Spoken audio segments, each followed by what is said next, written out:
I've got the Traveler Ultra guitar here with the white dots, and this works really good if you're in a low light environment. And this is the regular Traveler guitar, and this is an awesome guitar. It's got the black dots, and it works fine in the daylight, but when you're in a low light situation, it's super hard to see where the frets are, and I'm not that good of a player. So I've replaced dots before in other guitars. I was thinking of the abalone, but then sometimes they end up being half as dark, as that. So I've got these mother of pearl dots I'm going to put in here. And I think I'll use a screwdriver like I have before and jam in here and get these dots out. Then use a Dremel tool to finish it off by hand, and then glue in those dots. So we'll see how it goes. All right, here we go. This always feels a little strange.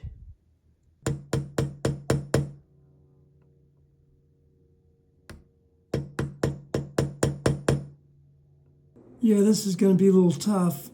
I used a drill here and drilled the center, and then progressively by hand got some bits in here, and the black is not coming out. It doesn't break up like a mother of pearl or a snowflake or something like that. So I think I'll progressively get bigger drill bits and do it by hand to get right on the perimeter of that hole. I think I figured out the equation on this. Use this drill bit, 13/64, and spun it in here by hand. But then the next size up is too big, 3/16. If you get in here like this, it's going to rattle around and make it really uneven. So I got a Dremel tool. I don't know what size this is, but it winds up going pretty deep, almost as deep as the cutting tool here. But I was able to get in here and kind of square this off, which is even better.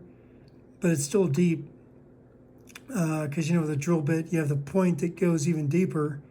So I'm not even really past all the black plastic there. I don't know if I want to go deeper. But I was able to bust out some of the edges. It's going to go like this, and you can see some of the flakes there. So I'm finally getting down to the wood, and that's all I wanted, just to get the flakes off. So I think I'll continue to kind of route around here by hand to get a flat bottom, and then knock out those sides, and then it should be enough wood only around the perimeter to then test the fit with the inlay. I put tape along this way and on the frets mainly, so I don't booger those up. But here to where I don't get all that powder kind of stuck in the wood. It's a pain to get out. I guess this only took about 45 minutes or an hour, but I made progress with a little bit bigger Dremel tool and was able to get in here and get it going, and then kind of go around this way, like putting pressure this way and pressure that way, like in a circle, to get all of the edges square. So this will slide in there, but I don't want to have it sit too deep where I can't get it back out. But yeah, it fits in there. And I can get it out with a fingernail. Just enough room to get it going with some glue. I might add a little bit of mahogany dust with it. I had my magic bottle of old ebony dust, but I think it's going to be too dark. I got that one done, and what I'm going to do is I went ahead and taped all these off. I'm going to just run down here and drill the pilot hole in all these, and then add this bigger drill bit. Looks like this is 5/32. So that's going to be the bigger one after the pilot hole. So I got all these guys taped off, and you can see taped right up to the dot. Keep the powder off. I got the pilot holes done, and maybe you can see in there how far down it goes. I guess about 1/8 of an inch. It looks like it's pretty far, but I want to find out like how super far it goes. But I drilled down to where in some of these I could see the wood.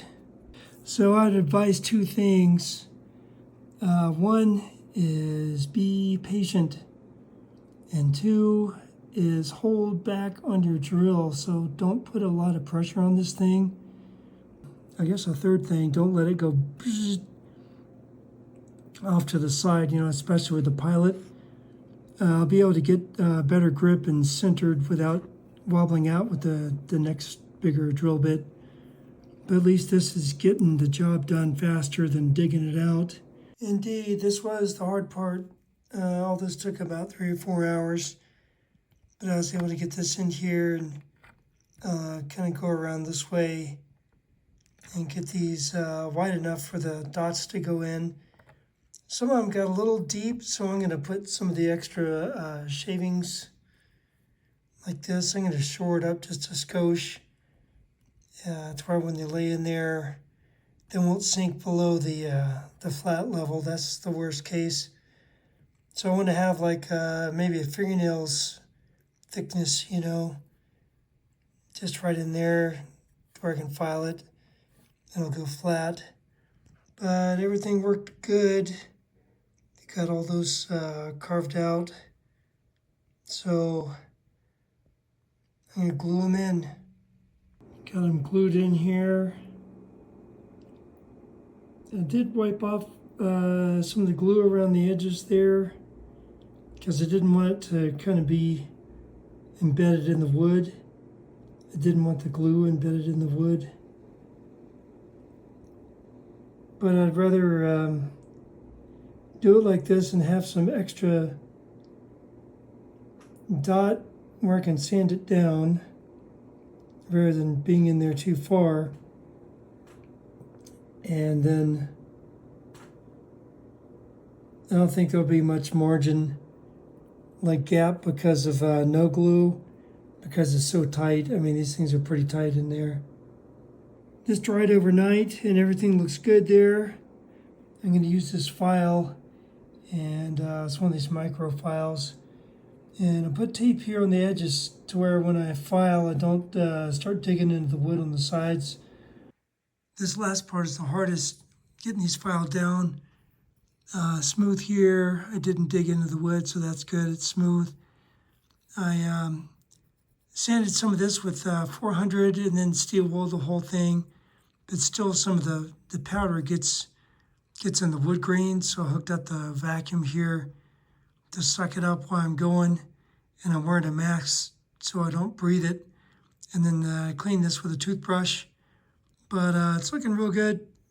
And I'm going to probably use some duct tape, see if I can suck up some of that, some more of that dust in there. But I think it'll match pretty good.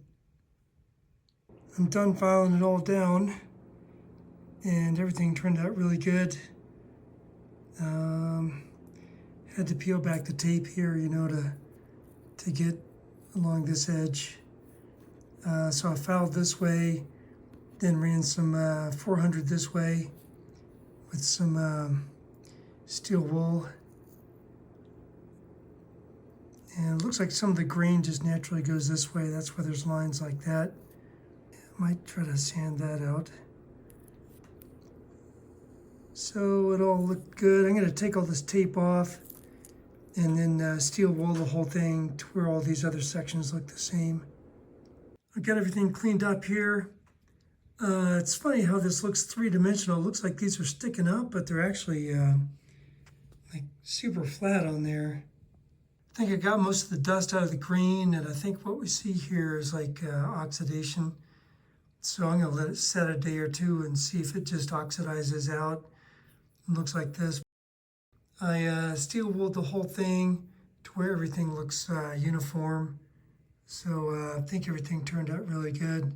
That is it. And once that oxidizes, I'm going to put some lemon oil on there and then it'll be done. Here it is with lemon oil.